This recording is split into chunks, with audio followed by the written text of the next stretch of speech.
రాకాలోకంకి స్వాగతం. ఈ కంటెంట్ మీకు నచ్చినట్టయితే లైక్ చేయండి, మీ బంధుమిత్రులకి షేర్ చేయండి. ఇప్పటివరకు సబ్స్క్రైబ్ చేసుకోకపోతే సబ్స్క్రైబ్ బటన్ని నొక్కండి, అదేవిధంగా బెల్ ఐకాన్ని కూడా తప్పనిసరిగా నొక్కండి. మిత్రులారా, విపక్ష నేత రాహుల్ గాంధీ ప్రాతినిధ్యం వహించేటటువంటి రాయ్బరేలీ నియోజకవర్గం ప్రారంభం నుంచి నెహ్రూ గాంధీ కుటుంబం అని చెప్పేటటువంటి కుటుంబం ఏదైతే ఉందో ఆ కుటుంబపు కంచుకోట మధ్యలో 1-2 సార్లు మాత్రమే వేరే పార్టీలు గెలిచాయి. ఆ కంచుకోటలో ఒక స్కామ్ బయటపడింది. స్కామ్ ఏంటంటే, ఒక లోకసభ నియోజకవర్గంలోని ఒక మండలం, సలోన్ అనే మండలంలో ఉన్నటువంటి ఒక 11 గ్రామాల్లో లెక్క తీస్తే 11 గ్రామాల్లో 52,000 ఫేక్ ఆధార్ కార్డులు, ఫేక్ ఓటర్ ఐడెంటిటీ కార్డులు బయటపడ్డాయి. ఈ 52,000 మంది ఒకటి కేరళ నుంచి, మహారాష్ట్ర నుంచి, నేపాల్ నుంచి, ఉత్తరప్రదేశ్ నుంచి, బీహార్ నుంచి వచ్చినట్టుగా పత్రాలు చెబుతున్నాయి.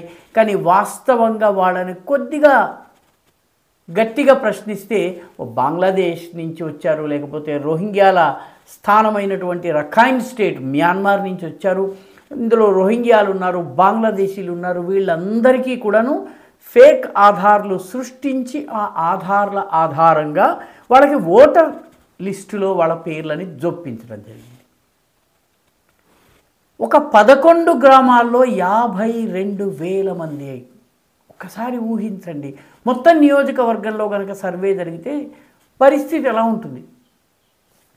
ఈ మొత్తము కుంభకోణము ఎలా బయటపడింది? అది కూడా ఆసక్తికరమైన విషయం. జూలై నెలలో ఇక్కడ ఒక గ్రామం ఉంది. ఆ గ్రామం పేరు నూరుద్దీన్పూర్. ఈ నూరుద్దీన్పూర్లో మొత్తము గ్రామ జనాభా వచ్చేసి 8,000. కానీ ఆ గ్రామంలో పుట్టినట్టుగా బర్త్ సర్టిఫికేట్స్ 12,000 జారీ అయ్యాయి. అంటే గ్రామ జనాభా 8,000, కానీ అక్కడ ఆ గ్రామంలో పుట్టినట్టుగా ఉన్నటువంటి బర్త్ సర్టిఫికేట్స్ 12,000. దాంతో పోలీసులకు అనుమానం వచ్చి చూస్తే అక్కడ జీషాన్ అనేటటువంటి మొహమ్మద్ జీషాన్ అనేటటువంటి ఒక వ్యక్తి ఈ మొత్తం ఫేక్ ఆధార్ కార్డులు చేయిస్తున్నట్టుగా తెలిసింది. అతనికి లోకల్గా ఉన్నటువంటి విజయ్ యాదవ్ అనేటటువంటి విలేజ్ డెవలప్మెంట్ ఆఫీసర్ సహకరిస్తున్నాడు. ఆయన తన క్రెడెన్షియల్స్, తన యొక్క మొబైల్ ఫోన్ ఇవన్నీ కూడాను జీషాన్ దగ్గర ఉంచారు. జీషాన్ ఈ క్రెడెన్షియల్స్ని, ఈ ఫోన్ని ఉపయోగించి మొత్తం మీద 12,000 మందికి ఆధార్ కార్డులు ఒక గ్రామంలో సృష్టించారు. దీంతో యోగి ప్రభుత్వం దర్యాప్తు మొదలుపెట్టేటప్పటికీ ఇటువంటివి అనేక గ్రామాల్లో ఇటువంటి కేసెస్ బయటపడ్డాయి. ఉదాహరణకి పలాహి అనే గ్రామం ఉంది. ఆ గ్రామంలో 4,500 మొత్తం జనాభా ఉంటే, 4,500 ఉంటే 819 బర్త్ సర్టిఫికేట్స్ వచ్చినాయి. వీటన్నిటినీ కలిపి లెక్కగట్టి చూస్తే 11 గ్రామాలు సలోన్ అనేటటువంటి బ్లాక్లో ఉన్నాయి. బ్లాక్ అంటే మన మండల్ లాంటివి. ఈ 11 గ్రామాల్లో 52,594 ఫేక్ కార్డ్స్ దొరికినాయి. దాంతో జీషాన్ తండ్రి రియాజ్, దీంతోపాటు విజయ్ యాదవ్ వీళ్ళందరినీ అరెస్ట్ చేయడం జరిగింది. అరెస్ట్ చేసిన తరువాత వాళ్ళను ప్రశ్నించడం మొదలుపెట్టేటప్పటికీ ఇటువంటి కేసెస్ అనేకం బయటపడ్డాయి. 1-2 కాదు, అనేక కేసులు బయటపడ్డాయి. దీంతో పోలీసులు ఆశ్చర్యపోయారు. ఆశ్చర్యపోయిన తర్వాత వాళ్ళు దర్యాప్తు చేస్తుంటే ఆశ్చర్యం, పాలీపూర్ అనే గ్రామంలో 13,707 ఫేక్ ఆధార్ సర్టిఫికేట్లు ఉన్నాయి. నూరుద్దీన్పూర్లో 12,000 ఇందాకే చెప్పుకున్నాం. పృథ్వీపూర్ అనే గ్రామంలో 9,393 ఫేక్ సర్టిఫికేట్లు. ఇవి కాకుండా సందా సైదాన్ అనే గ్రామంలో 4,897, మాధవ్పూర్ నిన్నాయ అనే గ్రామంలో 3,746, లహురేపూర్ అనే గ్రామంలో 3,780 ఫేక్ ఆధార్ కార్డులు, గర్హీ ఇస్లాం నగర్ అనే గ్రామంలో 2,255 ఫేక్ ఆధార్ సర్టిఫికెట్లు, అదేవిధంగా ఔనానీస్ అనేటటువంటి గ్రామంలో 1,665, గోపాల్పూర్లో 225, ఆ తర్వాత దుబాన్ అనే గ్రామంలో 2. వీళ్ళ ఈ ఆధార్ సర్టిఫికెట్లు పొందిన వాళ్ళు 100% ముస్లింలు. అయితే వీళ్ళు నేపాల్ నుంచి వచ్చారు, లేకపోతే రోహింగ్యాలు మ్యాన్మార్ నుంచి వచ్చారు, లేకపోతే బంగ్లాదేశీలు. వీళ్ళందరికీ పట్టుబట్టి వీళ్ళకి ఒక ర్యాకెట్ లాగా, ఒక కుంభకోణం లాగా చేసి వీళ్ళందరికీ ఇవ్వడం జరిగింది. ఇప్పుడు దీనిపైన దర్యాప్తు జరుగుతోంది.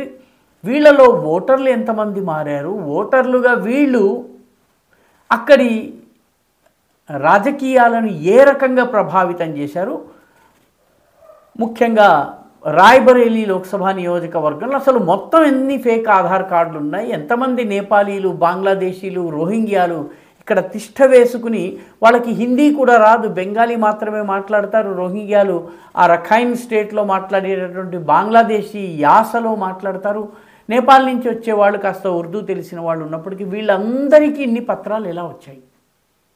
దీని తరువాత దర్యాప్తు చేస్తే రాజస్థాన్ అంతా కూడాను ఇటువంటి ఫేక్ ఆధార్ కార్డ్స్ ఉన్నాయి. ఢిల్లీలో ఇప్పుడు లెఫ్టినెంట్ గవర్నర్ ఇంటింటి సర్వే ప్రారంభించారు. ముఖ్యంగా బంగ్లాదేశీ మూలానికి చెందిన వాళ్ళు ఉండేటటువంటి యమునా పార్ ఇటువంటి ప్రాంతాల్లో ఇంటింటి సర్వే చేస్తే వేల సంఖ్యలో ఇటువంటి ఫేక్ ఆధార్ కార్డులు బయటపడుతున్నాయి. వీళ్ళందరూ కూడా ఓటర్లుగా నమోదై ఉన్నారు. వీళ్ళు గత 2-3 సార్లు ఓట్లు వేశారు, ఈసారి కూడా ఓటు వేయడానికి సంసిద్ధమవుతున్నారు. ఇందులో అరవింద్ కేజ్రీవాల్ నియోజకవర్గంలో వీళ్ళ సంఖ్య అత్యధికంగా ఉంది. చాలా చోట్ల మన తెలంగాణలోని బోధన్లో కూడాను స్థానికంగా ఉండేటటువంటి ఒక పోలీస్ అధికారి కొందరు కలిసి ఒక 70-80 ఆధార్ కార్డులను ఇచ్చారు. పాస్పోర్ట్లను వెరిఫై చేసి వాళ్ళకి పాస్పోర్ట్లు ఇప్పించి తెలంగాణ నుంచి విదేశాలకు, సౌదీ, దుబాయ్ ఇలాంటి ప్లేసెస్కి వెళ్ళేందుకు రోహింగ్యాలకు సహకరించారు. కాబట్టి ఇది ఒక పెద్ద కుట్ర. వాళ్ళు ఈ దేశంలోకి రాగానే ఎక్కడికి వెళ్ళాలో వాళ్ళని డైరెక్ట్ చేయటము, ఆ వెళ్ళిన తరువాత ఎవరు పత్రాలు తయారు చేస్తారన్నటువంటి వ్యక్తులు వాళ్ళకి తక్షణము పత్రాలు తయారు చేయటము, ఈ తయారు చేసిన పత్రాల ఆధారంగా వీళ్ళు ఓటర్ జాబితాలో తమ పేర్లను నమోదు చేసుకోవడము, తద్వారా ఓటర్లు కావడం. వీళ్ళు ఈ మధ్యకాలంలో వీళ్ళకి ఉపాధి అవకాశాలు లభించటం.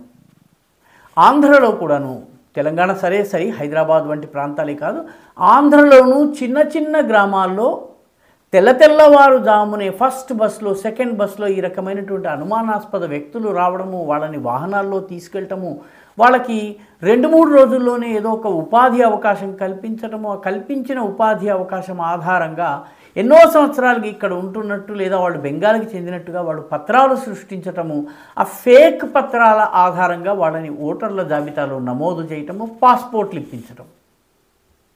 ఇది దేశవ్యాప్తంగా జరుగుతున్నట్టుగా ఇప్పుడు నెమ్మదిగా బయటకు వస్తుంది. జూలైలో ప్రారంభమైనటువంటి దర్యాప్తు 11 గ్రామాల్లో 52,500కు పైబడి ఫేక్ ఆధార్ కార్డులతో ఈ దేశంలో పౌరసత్వం పొందే ప్రయత్నం చేసినటువంటి వాళ్ళ జాబితాను రెడీ చేశాయి. దేశవ్యాప్తంగా ఎన్ని జరిగి ఉండవచ్చును, ఎంతమంది వచ్చి ఉండవచ్చును, రాహుల్ గాంధీ వంటి విపక్ష నేత ఉన్నటువంటి నియోజకవర్గంలో ఇటువంటి ఫేక్ ఆధార్ కార్డుల ర్యాకెట్ ఇంత పెద్దగా ఎలా నడుస్తోంది, దానిపైన యాక్షన్ ఎందుకు తీసుకోలేదు, ఈ ఓటర్లందరూ ఏ పార్టీకి మద్దతు ఇస్తున్నారు, ఇటువంటి అనేక ప్రశ్నలు ఉన్నాయి. ఈ ప్రశ్నలకు జవాబు వెతకవలసిన అవసరం ఉంది. ఎందుకంటే ఈ డెమోగ్రఫిక్ ఇన్వేషన్ అంటే జనాభాపరమైనటువంటి దురాక్రమణ ద్వారా నెమ్మదిగా డెమోక్రసీని మార్చేసేసి ఎన్నికల ఫలితాలని మార్చేటటువంటి ప్రయత్నం జరుగుతోందా? ఇదొక పెద్ద ప్రశ్న. ఇంతమంది రోహింగ్యాలు, బంగ్లాదేశీలు, నేపాలీ ముస్లింలు మన దేశంలోకి రావడము, వాళ్ళకి ఆశ్రయం దొరకటము, దీని వెనుక ఉన్నటువంటి కుట్రను కూడా ఛేదించవలసినటువంటి అవసరం ఉంది. ఈ వీడియో మీకు నచ్చినట్టయితే లైక్ చేయండి, షేర్ చేయండి, ఈ ఛానల్కు సబ్స్క్రైబ్ చేయండి, మీ అభిప్రాయాన్ని కమెంట్ల రూపంలో తప్పనిసరిగా పంపించండి.